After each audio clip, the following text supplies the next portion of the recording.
waxaan marka ugu horeysa ku faraxsanahay in maanta wafdigii noo yimid aan qado ugu sameynay biyo kulule oo runtii taariikhdeeda iyo heerarkay soo martay uu ugaas xasan ka sheekeeyey oo goob ku habboon dad la jecel yahay in lagu marti qaado marka soo dhowaada meeshii ugu wanaagsaneed aan haysanay baan maanta fadhidaa waxaan rajeynaynaa inaad ka heli doontaan waxaan rabaa gudoomiyaha degmada hadalkiisii ugu dambeeyey inaan wax yar daba raaco oo ah in ummad kastoo meel degan shaqooyinka ay u kala qaybsan yihiin oo in la isku ixtiraamo ay habboonta sheikhu al-imaamu raaci wa mas-uulu can raaciyatihi buu yidhi haddana wuxuu yidhi annagay noo shaqeeya horta raaciga mas-uulka qofkaabaa raaciga mas-uul u ah sida xadiisku uu dhigayo marka sheikhiina waa iga dambeyn doonaa waxaan rabaa mas-uuliyadda ugu dambeysa horta cidda leh waa qeexantahay diintuna waa qeexday dastuurkuna waa qeex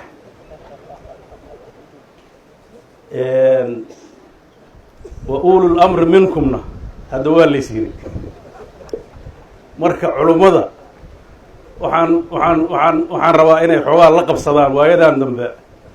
weliba boosaaso marka la joogo iyagaa dawlad ka ahaaye waxaan faraynaa xoogaha iska beddelaan waxa dawladnimada inaan aasaasnaa la rabaa oo marka waxbaan saxayaa wax xumayn maayo saaxiibkii maxamedna horaa wax noo kala gaarayna tiima daba socdo marka waxaan rabnaa dawladnimada cabbaar bay naga maqnayd inkastoo dad ehel waa la yahay laakiin haddana mas-uuliyaadka in la ixtiraamaa habboon oo la ilaaliyo saasaa dalku iyo dadku ku dhaqmayaan qolo walbana lagu ilaaliyo mas-uuliyaddeeda intaas waa kaftan iska hordhaca oo meesha iga soo dhacay oo de wixii laga yiri bay ka dhashay intaa markaan ka tago soo dhoweynta wafdiga runtii macnay ku fadhidaa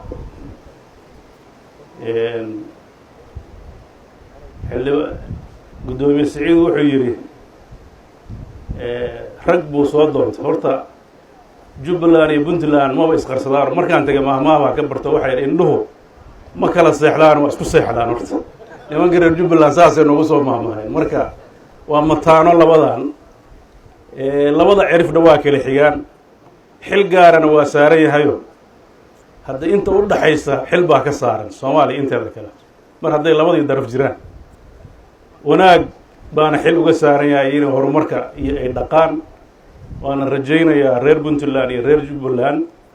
iyo soomaalida kaleeto oo dhanba culays baa haysta soomaali oo hadda ciday inkiri mayso kala aragti duwanaan saldhiggeedu uu yahay dastuurkii oo noo dhammaystirmin iyo geedi socodka siyaasadeed oo ah nidaamyo cusub oo aan qaadanayno ceebna ma aha ummaduhuna waa soo mareen waxay u baahan tahay in lagu safro dariiqana la hayo lagana caajisin ilaa la gaarayo meel lagu kala nasto oo dadku ay bartaan nin walba dowgiisa dowladdu federaalka waxa dastuurka u dhigay ay barato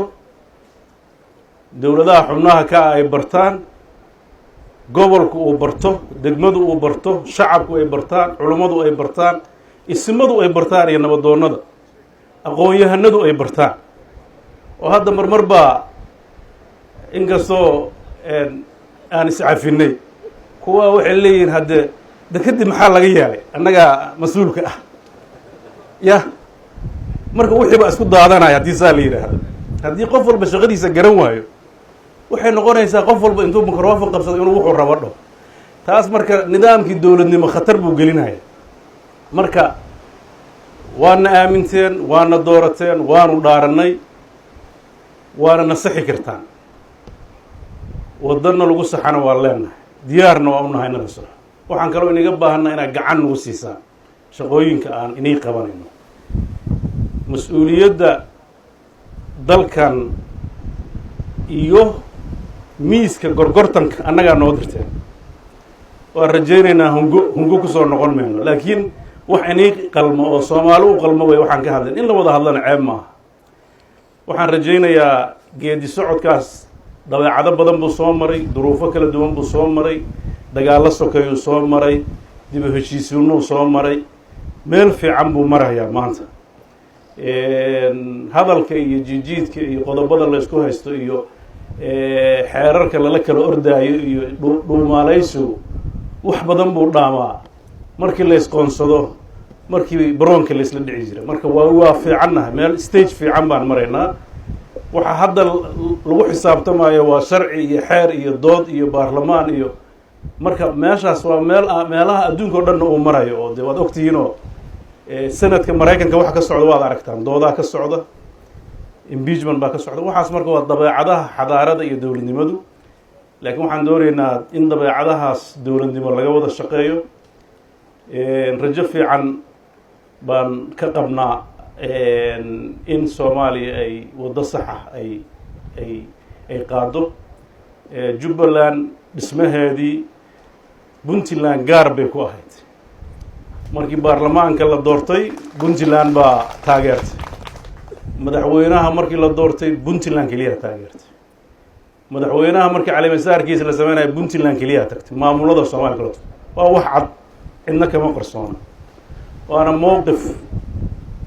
anigu aan qaadana dadka reer puntland oo dhan ay wada qaateen golayaashiisa xukuumadda iyo baarlamaankuna ay garab ugu ahaayeen dadkuna ay raalli ka ahaayeen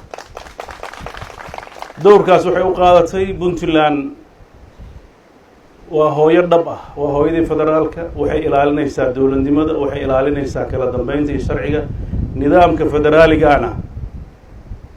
abukaati u tahay waa u doodeysaa qof kasta oo kursigaan ku fadhiyana xil baa ka saaran ilaalinta nidaamka federaalka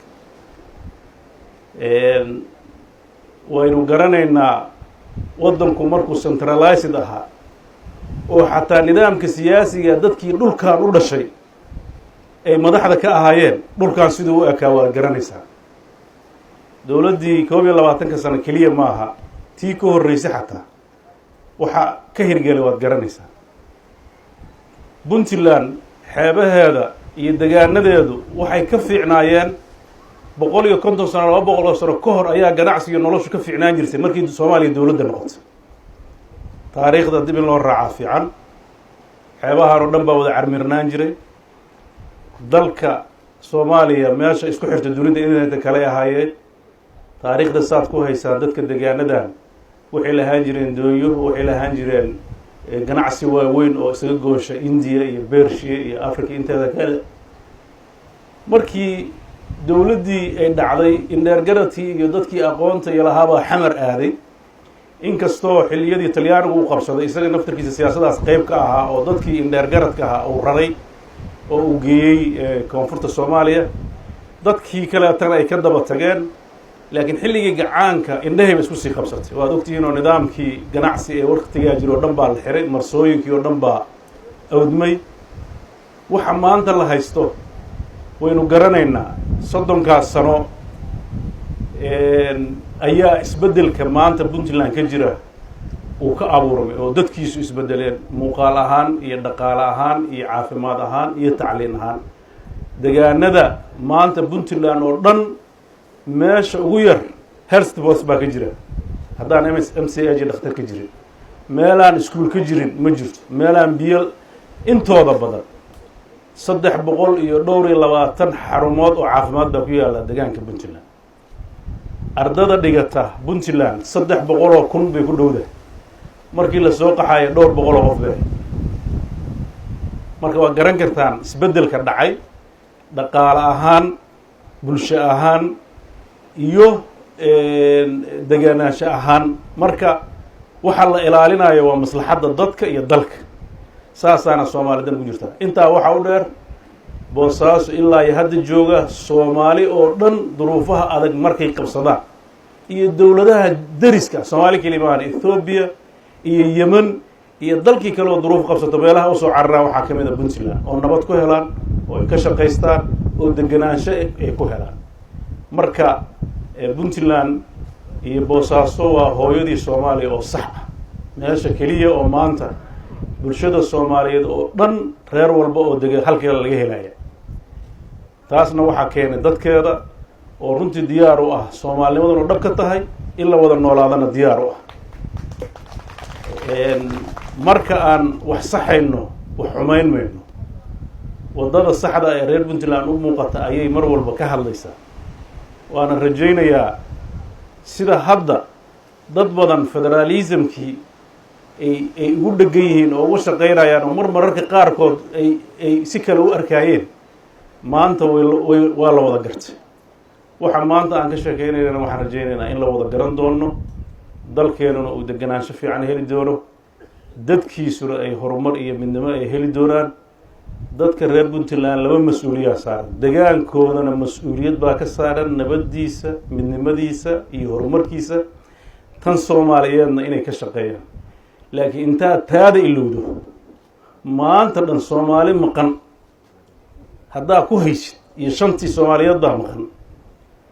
maalin walbana halka dadkii degaanadeena jidadkii baa xumaaday dekadii yareed baa baaba-day dadkeennii baa mararka qaarkood nimanka buurahan ku dhuumaalaysanaya waad ogtihiin dadka heerka ay gaarsiiyeen nafsiyan kulankii ka horreeyay halka markaan ku qabanayni dadku waxay igu yidhahdeen war biyo kululaha nageyn waa khatar haddaa annagu baqno yah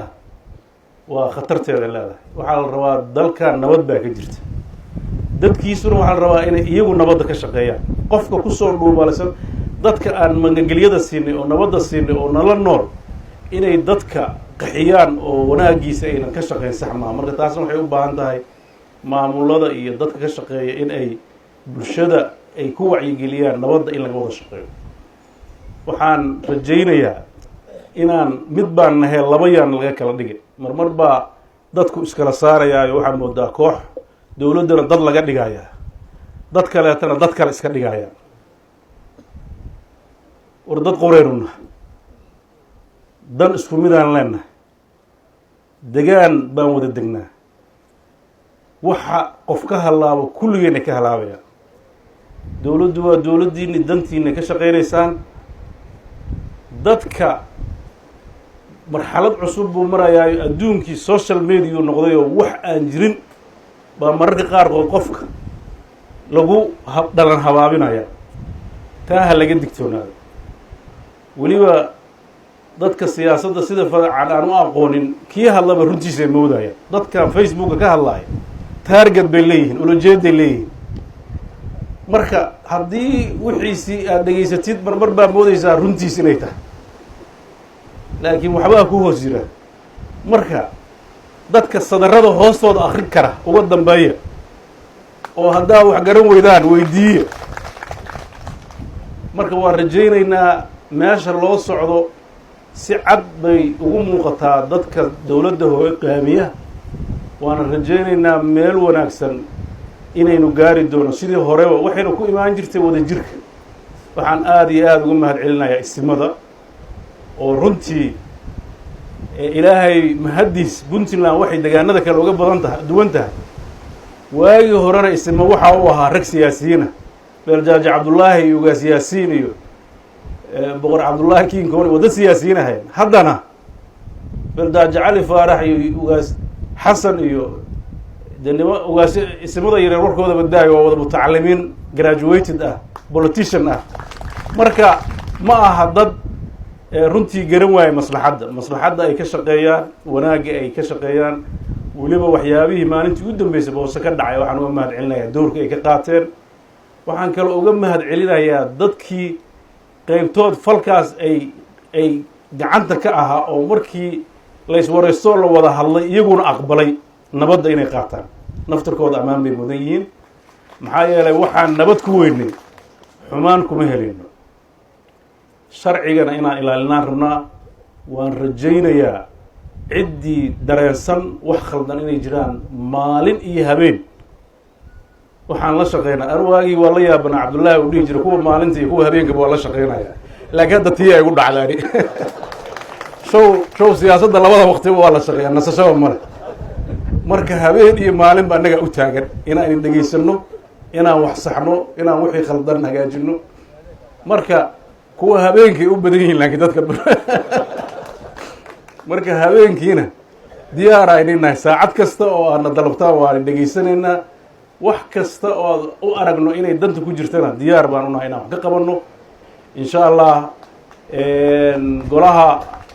xukuumadda inta ka joogta Puntland iyo golaha xukuumadda Jubbaland hadda yimid berri baa shir wada furmi doonaa waxyaabaha ay ka wada hadlaan iyo wixii ka soo baxa kolley saxaafadda la wadaagi doonaa waxaas inii sheegaya waxa ugu weyn oo shirkaas ku saabsan yahay waxa weeye iskaashiga labada dowlad goboleed ama labada dowladeed xubnaha ka ah oo iskaashigooda inay yeeshaan uu dastuurku jidaynayo dastuurku wuxuu jidaynayaa inay dowladda dhexe qodobada 54 iyo 53 dadka si fiican loo akhriyo dowladda dhexe iyo dowladaha xubnaha ka ah inay iskaashi wada yeeshaan ay ugu arrinsanayaan arrimaha masiiriga laba maamulna waxay yeelan karaan iskaashi gaar u ah oo danahooda ay uga wada hadli karaan weli waa la sii xadiday laba walba wixii ka dhexeeya dana amni dana horumar iyo iskaashi dhaqaale iyo mid bulsho marka Jubbaland wax badan ayaa Puntland ka wada xiriira sida horay ay Puntland iyo South West iyo Hirshabeelle ay shirar noocaas kale u galeen horeyna intii igu horeysay Jubbaland iyo Puntland ay u wada galeen shirarkaas mid la mid yahay waxaan rajaynaynaa labada maamul arrimaha ka dhaxeeya oo danahoodan inay ka wada hadlaan midda guud ee Soomaaliya iyo waxyaabaha ku soo siyaaday iyo horumarka siyaasiga ay hadda jiraan inay iska wadiyaan maadaama xilli gabaabsi oo kala guura xukuumadda hadda haysay ku jirto shuruuc badan oo runtii wada tashi laga sameeyna aad moodid in dowladda dhexe ay si loo boobsiinayo ugu muhiimsan tahay xeerka batroolka iyo xeerka doorashooyinka oo labaduba Puntland ay mawaaqif ka qaadatay waxaan rabnaa ruuxadooda inaan la wadaagno aragtiyaha geedi socodka siyaasadeed iyo maraaxiisha la marayo shirarkaas wixii ka soo baxana waa arki doontaan laakiin anoo ku hadlaya magaca dowladda iyo shacabka Puntland waxaan rabaa inaan halka uga cadeeyo shacabka iyo madaxda Jubbaland inay Puntland garab istaag muuqda oo aan kala harhayn ay ula taagan tahay inay rajaynayso inay wax walba ay ku dhaanto hadday tahay khibrad iyo hadday tahay aqoon iyo hadday tahay dhaqaaleba wixii karaankeeda inaysan waxba ka hagran sida ay waajibkeeda u gudan lahayd bulshadeedana ugu shaqayn lahayd annaguna waxaan rajaynaynaa inaan ka kororsano duruufaha adag oo ay nagu dhaamaan weliba khibradda dhinaca amniga waa nooga fiican yihiin oo waa naga khatar badan yihiin oo ragga annaga meelo yaryar halka noogu jiraan iyagana aad bay ugu dhex jiraan marka wax badan baan isweydaarsan doonaa marka aad baad u mahadsantihiin fariinteeda ugu dambeysa waxa weeye dadka reer Puntland marxaladan inay u diyaar garoobaan ruucbi laguma noolaan karo iyo cabsi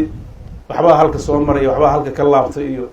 dadkii oo dhan tension baa haysta horumarkaaba adkaanaya marka waxaan rajaynayaa inaan u istaagno labadan buuroodoo la sheegayo inaan sanadkan 2020 soo afjarno haddii la helin taas inaan isugu tagnaa noo ballan ah si sal muggiis aan u fariisano markaasaan hadda ruuxadeeda dad badan oo hadla waa isaga garaabeynaayo sababtoo attentionkan waa ku badan yihiin qaarkoodna cabsi waa isaga jirtaa waxbaa ka hadal siinaya aan la garanayn marka waxaan rajaynaynaa waxaas inaan iska soo afjarno haddii ilaahay idan ka dhigo ha la isku dulqaato wixii dowladda ka tabanaya marmar adayg xagga sharciga ah xumaan nagama aha wax toosin bay naga tahay hadda rag badan oo xirnaana waa sii daynay kuwo horeo dowladda dambiga ka gelay oo aanan la xirinna waa iska cafinay waxaan rajaynaynaa inaan ulajeedadeenu xumeeya isma lihin oo xagaajiyaan isleenahay waan rajaynaynaa inaan wanaagga ka wada shaqeyno waana ka garaabeynaa waxyaabaha dhacayo oo dee waxaa iska jiray niman xamar joogaa intaas dadkan fariimo usoo diraayo intay qaar baa intay xagga taga war waxa ninkaa ka tolnaysa kabihiisaa la egaaba marka adiga nabadaada iyo noloshaada ka sheekeynayo oo wax ka qaban la albaabkiisa ya mararka qaarkood dadkaan intaa waa dhaami jireen ma aqaan meelay wax ka xumaadeen ya ogtahay in runta la isku sheegaa la rabaa dowladda federaalka sidaa ugu gurma jirin anaga gurmad naga rabta runta markaa idiin sheego anugu waa ka soo shaqeeyey waa joogi jiray laakiin hadba dee jiil cusub oo bahashaan xumadda iska haysta waa jirtaa laakiin maalin walba mid xumaysan sintaan dhehayna bal ha karaar dhaco annaga naftirkeena waa dhibtoon bahasha waxaa fiican in kala dambeynta iyo jiilba jiilka ka horeysa inuu ku daydaa la rabaa mogta haddii laakiin waxaan maqli jiray nin walba waa qabtaayo dad la oran jiray waa dhallaankii hooyadood yaa dhalmada bare dhalinyaro yaryara adig wax kuu sheegaya waxay leeyihin marka waxaan leeyahay facebookgaana yuuna waalin ragga dhalinyarada aho danteenna aan ka shaqeyno degaankeenna aan camirano waxaan rabaa maanta inaan halka uga dhawaaqo tabari waa meesheede shaksiyan iyo dowlad ahaan waxaan rabaa inaan u ballan qaado inaan meeshaan aan maanta joogno biyo kulule aan horumarin ka sameyno guryaha badino meelo sidan ka duwan oo dadka madaxda lagu marti qaadi karo oo ay degi karaan aan sameyno rag fara badan oo wafdiga jubbaland ka mida maanta curqihii baa xoogaa baa kulaylkii la geliyey marka wax badan baan haysanaa marka waxaan rabnaa inaan meelaheena wanaagsan oo quruxda badanna aan horumarsano degaanadii quruxda badnaa iyo laag iyo karin iyo galgala iyo maanta haddii galgala iyo sayf ahaan lahayd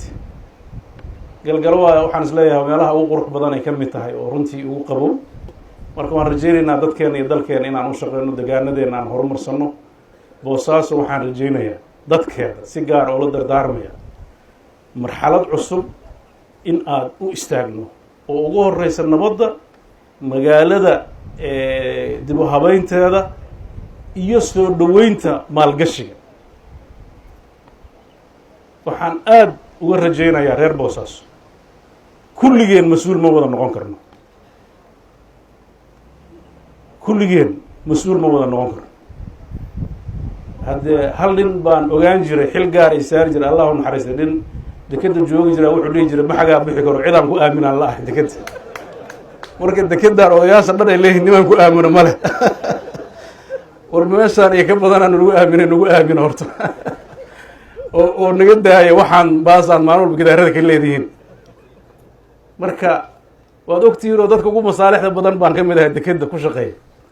laakiin haddana weliba dadka qeybtiis oo mararka qaarkood uun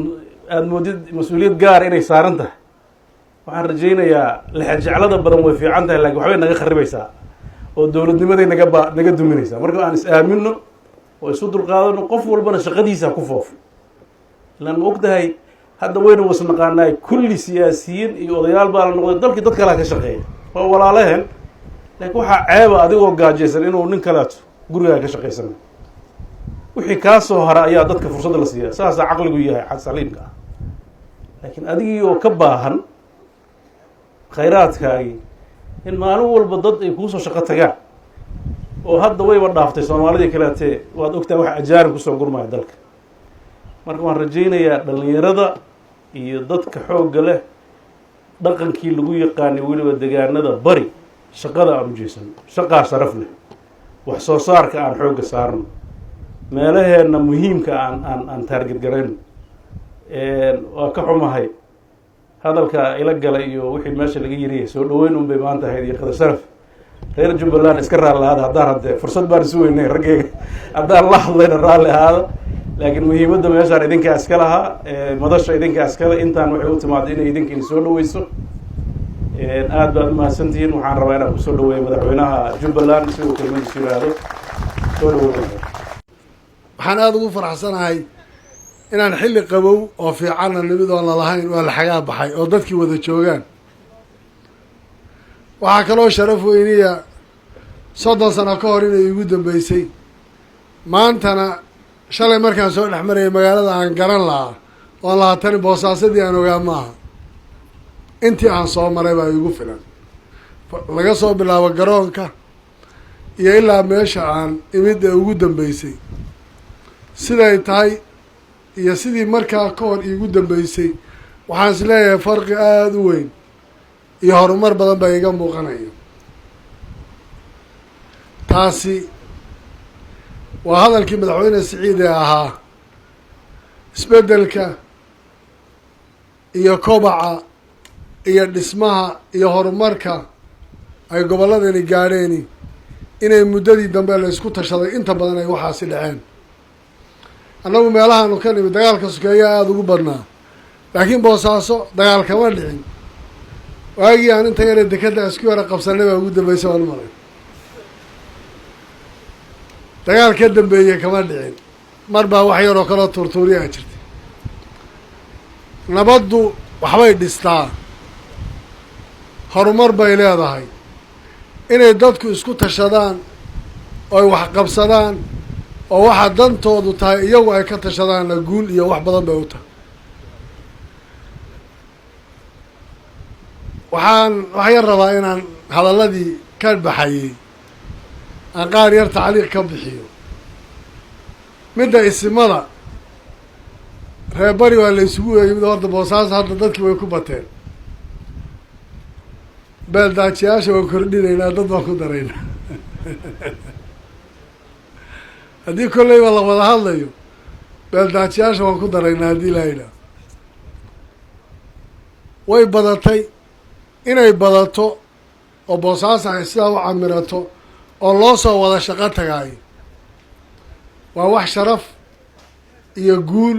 iyo horumar u ah. haddaa arta meel la isugu yimaado dadku wada buuxisa, wada daboosha, baahi tirta, wanaag iyo sharaf ay leedahay weeye. mar baan qarno imid oo waxaan ugu imid qaxootigii Yaman ka yimid ee Yamanta ahaa oo qarno la dejiyey sababto halkan kulayl baa ka jiray. meelaha kale ee Soomaaliya waxaa laga yaaba meelo badan oo kale inayna degi karayn, laakiin Puntland waxaa mahad iskale ilaahay subxaanahu wa tacaala kabacdi inay noocaa u dhisanto oo dowladnimadoodu ay dhisanto xilliga dambe oo burburkii dhacay ay isku tashadaan. waxaa iska lahaayoo asal u ahaa odayaashii dhaqanka iyo isimada. waxay lahaayeen odayaal dhaqan oo soo jireena oo taariikh lahaa oo gartay inay dadkooda intay isu keenaan oo siyaasigoodii gacanta qabtaan. meesha annagu maalin walba aan isjiidhaynay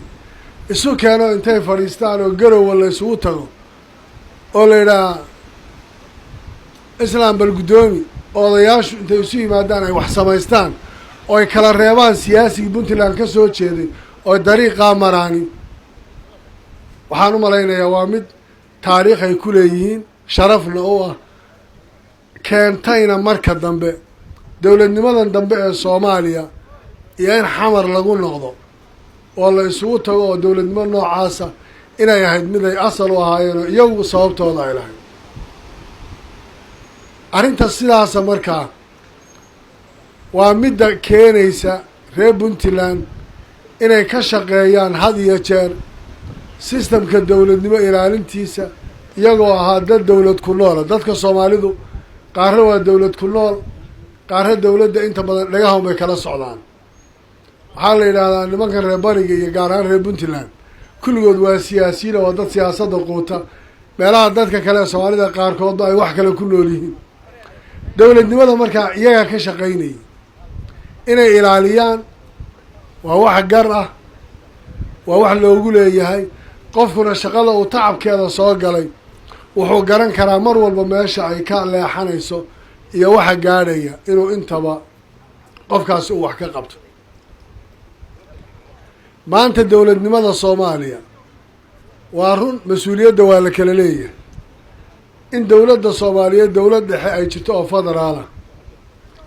oo dowladda federaalkii iyadoo ay mas-uuliyadda guud ee waddanka saaran tahay, iyo inay jiraan dowlad goboleedyo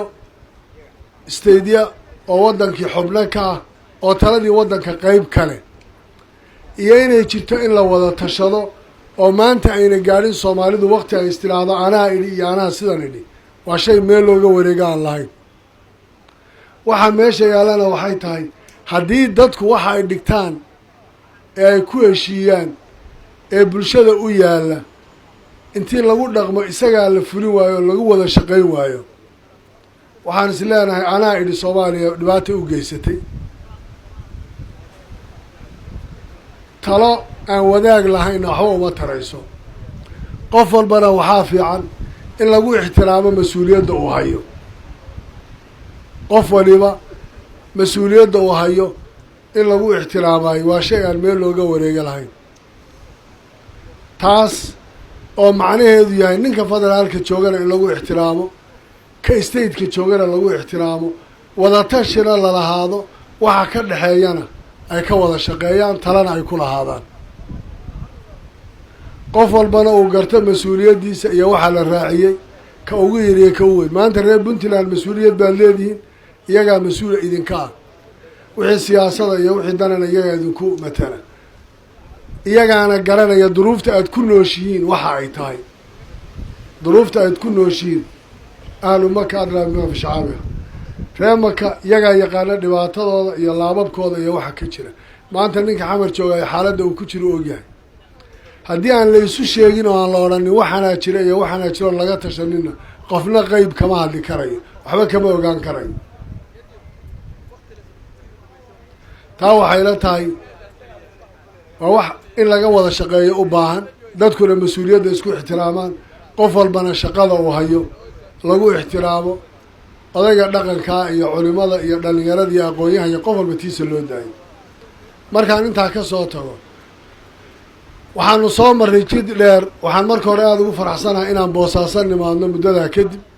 waayo Garoowe dhowr goor baan tagnay Qardhana waan tagay Gaalkacyana waan tagay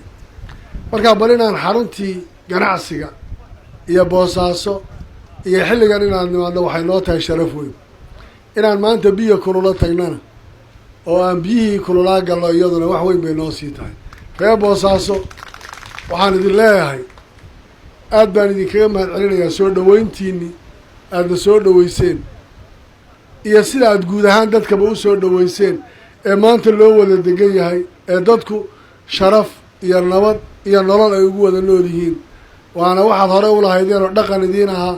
haddana aad ka sii badbadinaysaan waxaan leeyahay mar labaad baan idinka mahad celinaynaa soo dhaweyntii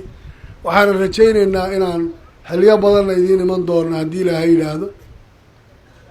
midda amniga ee hadda madaxweynihi uu ka hadlayena shacabka amniga suga waanubaa maanta labada buuro ee hadda hareeraha idinka jira ee laga hadlayana inay nimanbaa ku jira hadday dadku iswada xil qaamaan oy gartaan waxaan inay cadow yihiin oo magaalada soo gala farta lagu fiiqo annaga hadda Kismaayo amniga ugu badan ee ka jira shacabka iska laha islaam baa waxay ku odhanaysaa ninkaasaan ka shakiyey makhaayadda soo fadhiistay muuna iman jirin ma aqaano god baa meesha laga qoday carradaasaa kor taala dadku iyagaa waxay ka shaqaynayaan nabadgelyadiiyo amniga laakiin haddaad tidhaahdo oo maxaa iga galaya laamaha amnigu may arkaan iyo haddaan anigu sheegay anaa hadhow lay qabsanayaa iyo weligaa amni ma heleysa kalsooni darrada in la iska daayo oo dadku ay ka shaqeeyaan iyagu inay ku dareeraan ay soo qaqabtaan baa ugu filan sababtaa meel fog bay ka yimaadeen wax yar baana ku filan in dadku ay ka wada shaqeeyaan keliya idinku filan markaasay meesha aad xagaabaxa meelo fog fog u baxaysaan buurahan aad iska aadi lahaydeen maalgashi iyo wax walba idinku filan waxay la tahay taa markaa waa mid daruuri ah inay dadku ka wada shaqeeyaan amniga si cabsiduna u baxdo horumarkuna uu usii badnaado waa wax guul iyo sharaf idiina waxaan u nimid inaan reer Puntland uga mahad celino garab istaagii buuxay ee Jubbaland ay garab istaageen oo ahayd mayna dhisanteen markii hore haddayna Puntland garab taagnin maantana haddaan isgarabtaaga cad ee Puntland ayna jirin reer Jubbaland dhib badan bay la kulmi lahaayeen mana aha inay dulmi ku garab istaagayeen buuggii yaraa ee buluugga ahaa ee dastuurka aan qorannay isaga aan isku ixtiraamno maaha dulmi noogumayna garab istaageen war kan waxaa ku qoran aynu ku heshiino oo isagan aan ku dhaqanno hadday noqoto nin waliba markuu yimaado kursiga markuu u socdo waxbuu ka hadlaa markuu yimaadana suuro kalaa u muuqata wax kalaa isasuraa wuxuu istusayaa hadhow seed kusoo noqonaya see la yeelaa iyo maxaa mashruuc iyo maxaad fulisaa waddankaana maanta wuxuu ku jiraa kugusan in la tashado aday kugu fiican tahay taladani maxay tahay war maxaan yeelaa waan hubaa qolada maanta joogta 2015 iyo 2016 iyo haddii ayna jirin madashii qaranka oo lagu wada tashanayo wax laisku weydiin inaan xataa doorashaba dhacdeen ama aysan yimaadeenba waraan tashano oo waxa la isugu yimaado oo dastuurka la ixtiraamo oo isaga ha la isku xaq dhowrayd waxa reer Puntland ay noogu yeeliyeen waan uga mahad celinayaa wax la gudi karana ma aha laakiin waxaan isleeyahay waa mid waajib oo saaran oo ay iyada garteen saxna ahayd inay intaa yeelaan inaan waxaa la yidhi saana saan baa lagu gudaa saxana saxan baa lagu gudaay inaan hadda annaguna intaan nimaadna ilaa waad mahadsantihiin oon idiin nimaadno oo weliba boosaaso nimaadno waxay ka jawaabaysaa tii shalay xilliga adag ay noogu yimaadeen ay noogu garab istaageen inaan idhaahno reer Puntland waad mahadsantihiin garab istaagiinii waanaan idinka mahad celinaynaa taasa asala waxaan rajaynayaa ma diidanin dowladda Soomaaliya ma diidanin Soomaali isku duubnaata ma diidanin Soomaali wax qaybsata ma diidanin inaan u hoggaansano shuruucda waddanka laakiin waxaa asala waxa aan ka shaqaynaynaa inay noqoto wax sharciga ku qotoma dadku isku ogyihiin laga tashado taasaanan ka tashan doonaa haddii ilaahay yidhaahdo ama labada state ha noqoto dantooda ama midda guud ee Soomaaliya ha noqoto ama aragtida noo soo baxaysa ha noqotay waxaan rajaynayaa wixii ka soo baxa inaan waqtigeeda sheegi doono haddii ilaahay yidhaahdo aada iyo aad baan idinka mahad celinayaa warkaygu dib buu noqon doonaa halka ereyaan kusoo gabagabeynaya waxay tahay buurahana aan tagno labada badood meesha iskaga darsamaana ha la gaadho geedkii xijiga ahaa lama dhaxlin far baa ii taagan qolob mayna lahayna dad buu ka dhexeeyey gabdhaha waad ka qadisaan dadkii hore wax ugu lahaa waad u diideen baasha aan isugu soo noqono asalaamu calaykum waraxmatullahi wabarakatu